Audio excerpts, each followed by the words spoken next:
Ugh, another Valentine's Day alone. I mean, it's not like I'm not used to it.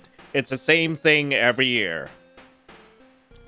Sure, I get gifts from friends, but it's not the same. Just once, I want something more. Something fiery. Something passionate, kind, and caring. Something loving that will make me feel warm and loved. Something lasting until the day I leave this blessed earth. Just kidding, lol. I just want something kinky, to be honest. I solemnly walk past a store named Jade's Blades. Looking inside through the windows, it seems to be a store that sells an assortment of blades, from swords to pocket knives, and surprisingly, even Huh.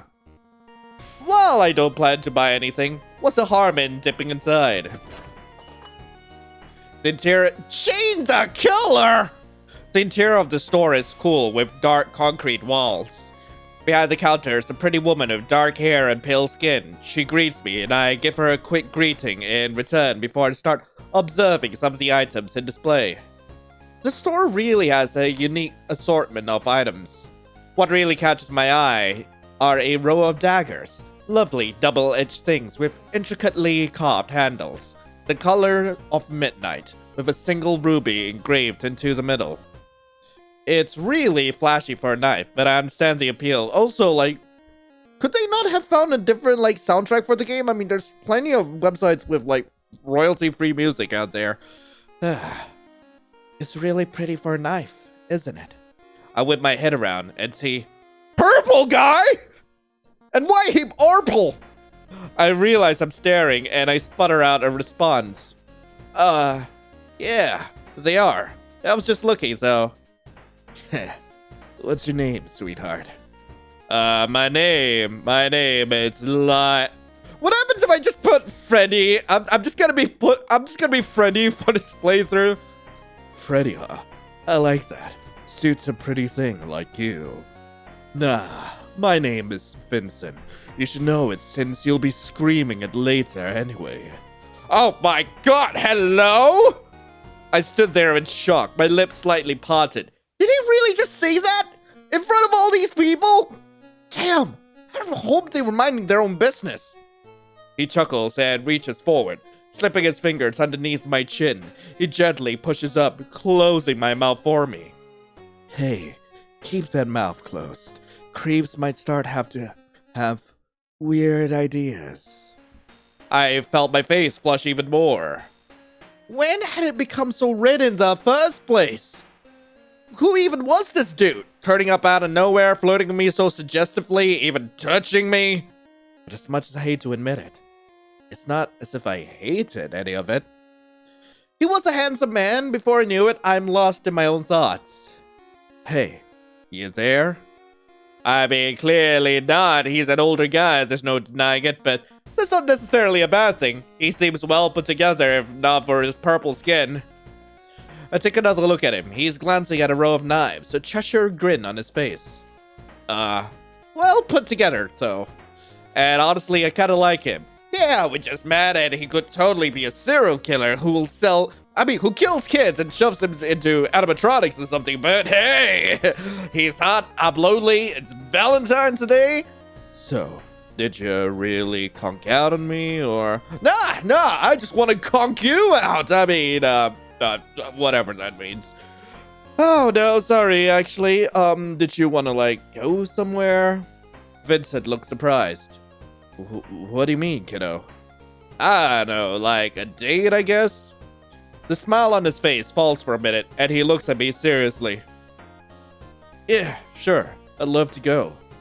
I definitely wasn't expecting that, but I think you're cute, so how about I take you up on that offer? His grin returns to his face, and with it, the air to my lungs. I am pretty sure the developer did not come up with any of the artwork for this. I'm 80% sure of it. This man had me so scared.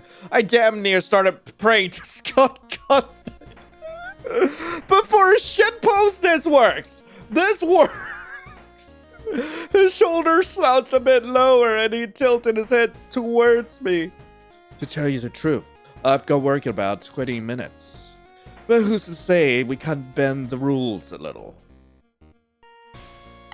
It turns out that Vincent works the night shift at this place called Freddy Fazbear's Pizzeria. I actually remember going there once or twice as a kid. It was a little jank, to be honest, but it was fun at the same time. But more importantly, Vincent worked the night shift, and we'd be completely alone in the building for the 6 hours that he worked. He assured me that the job was practically nothing, just watching animatronics. Meaning we'd be completely alone in an empty building for 6 long hours, causing an absolute mess to the wiring of these various animatronics. For those of you who don't get it, don't worry about it. Don't look in the comments. Don't. It sounded perfect. Walk into Freddy. Well, this is a screenshot from something. I have no idea. Walk into Freddy Fazbear's. The interior was a little ominous. Maybe it was like a kid's annoyed, but seeing everything so still with lined party hats was disconcerting. Vincent must have seen my discomfort because all he did was laugh and raise an eyebrow. What's wrong, kiddo? You scared? He wiggles his eyebrows as I rolled my eyes, locking the main doors behind me. Do you need me to hold you? As if. He gives a husky laugh back at me, stepping away from the door. If you're sure, sweetheart. Also, in case, there's some of you who aren't sure, okay? This is not William Afton, okay? This is Vincent. This was who the people thought the purple guy was way back in the day. Just give it a little primer in case some of you are not caught up with FNAF fandom stuff. But anyway, I am absolutely sure I'm fine. Then, let's head to the security office. It's just this way. Come on. Vincent grabbed my wrist and stared at my hand, which caught me off guard. I felt my cheeks heat up at the contact. Noticing my surprise, he smirked at me and only gripped it harder as he pulled me to the aforementioned security office. What are you blushing for? I didn't even do anything. What? Are you that excited? I just looked down, shutting my eyes as my face turned red. His wide, cocky grin remained.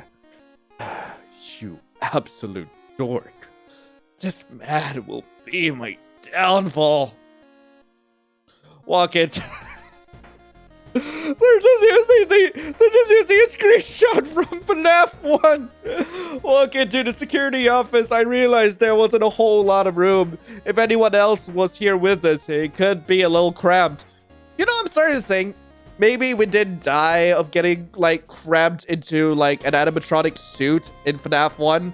Maybe what happened was that the animatronics just came into the office and just crushed us with their weight. They aren't up to anything menacing per se. They wanted friends, and unfortunately, there ain't enough room, so we were crushed under the weight of their friendship. Oh, God. Vincent tells me to sit down on a bench seat pushed against the back of the wall, and I oblige. I'll be with you in just a minute, kitten. I gotta actually do my job for a minute. He turns to the console on the desk and starts flipping through different screens on the monitor, while I take my time to look around the office. I'm sure around the daytime this place is much nicer, but at night, it's got this weird feeling that I just can't seem to place. It's not scary exactly, but definitely off-putting. The kid's decor in the hall is cute. It grounds me. It lets me remember that yes, this place is a place where kids come to play and eat pizza during the day. My attention is shifted back towards Vincent. His long hair was pulled into a messy ponytail. I can't tell without the hair tie. Must have been a mullet. He didn't seem buff or anything, but he had big arms that flexed as he worked, bringing attention to his rather large hands. Oh God, Vincent's got those yaoi hands. My eyes lingered on his hands. They were nice. Wait, no. Oh God. Was I thinking about hands? I'm one of those hand weirdos, aren't I? Damn it. Oh God, now the whole internet knows that I'm a hand weirdo. Oh God, what am I going to do? Oh my God, my hand. Are you a hand weirdo too? Oh my God, that makes the both of us now. Could I go through one video without being weird? Yes, and oftentimes they're not as fun as these ones. How could I do this? Oh my goodness, I'm so disappointed in myself. I can't believe. Anyways, back to how hot Vincent is. Before I get lost in thought again, Vincent finishes up. Sorry for the wait, Freddy. The animatronic characters here do get a bit quirky at night. Oh, could I see how quirky they can get? Oh, but it's still safe, yeah? Oh, of course.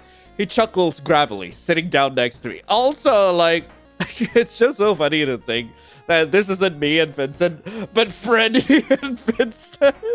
Imagine Freddy Fazbear, having something going on with Vincent. Like, seriously. Oh, God. They know not to mess with me. They learned their lesson long ago. I wasn't really sure what he meant, and I decided not to press him any further for questions. What I didn't know couldn't get me in trouble. So, darling, how come you're here? What? I won't sugarcoat anything here. He reaches down towards his belt, hand going underneath his waistband. Hidden underneath his half-tucked shirt was the gleaming stainless steel of his knife? I thought I was reaching for something else. He wrapped his fingers around the handle and brought it up, toying with it as if it were nothing but a fidget. Legs still lazily spread as he leaned back into the seat. Hey, you do not want me getting any ideas, Vincent. Either you're stupid, desperate, following a man you just met to a random building you didn't even know the location of. Never mind a man you met at a knife store. He snorted to himself, staring at me. He suddenly sat up straighter, leaned in closer. Only then did I realize how tall he was. He had to be at least 6'2", and that was assuming those were his smallest measurements. He towered over me, and with him so close to me and looking down at me as if I were prey, I felt helpless. He took his knife and gently raised it underneath my chin. The blade was cold, and while there wasn't much force behind his hold, I could still feel the point of the knife prodding my skin. Was I in danger? Was he going to kill me? I took a look at Vincent's face and...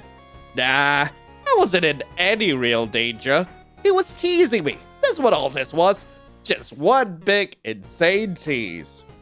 Sorry, Freddy. Did I scare you? I put the knife away. He put the knife away, but held eye contact with me. I just stared into his large, white eyes. His large hand came up and cupped my cheek. That Cheshire grin was still mocking me, still enticing me to take part in whatever game he had planned for me. A look downward proved that his knife was still very much tucked into his waistband, ready to go at a moment's notice. He spoke again this time, a voice in a husky whisper. What do you say, kiddo? Think you can survive the night? Yeah, up till 6 a.m. No, sorry, you're ugly and purple! I'm making a save, cause why not? Until 6 a.m. Vincent's smirk widens, and he moves impossibly closer. I'm so glad to hear that, sugar. His hand went down to his waistband again, and the knife made another appearance. He laughed and winked as he stroked the soft skin on my cheek. I hope you won't mind a bit of rough play. I'm not really known to be gentle. As if to reaffirm his statement, he slid the hand that was holding my cheek down to my waist, grabbing it roughly and forcing it behind me. Then suddenly, before I knew it, I'm on my back. Vincent is on top of me, looking down on me with that cocky smug of his.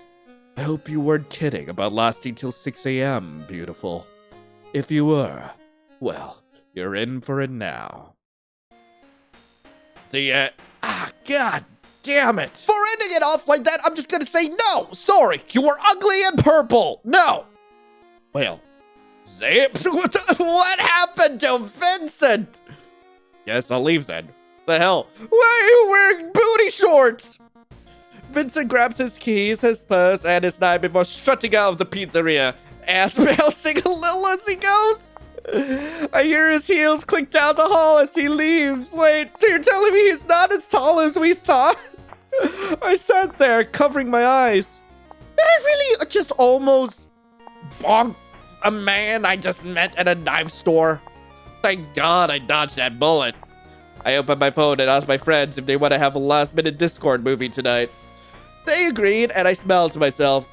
I don't need a romantic or bonkin' connection on Valentine's Day to feel loved. when all I have here is you, and you are more than enough for me. But anyway, love shouldn't only be this idea of having a partner you love and prioritize more than anything else in the world. Love should just be the care and passion you have for friends and family, and that should be enough for Valentine's Day. I look up from my phone and see a purple bunny face at my left and a huge yellow chicken to my right. Damn.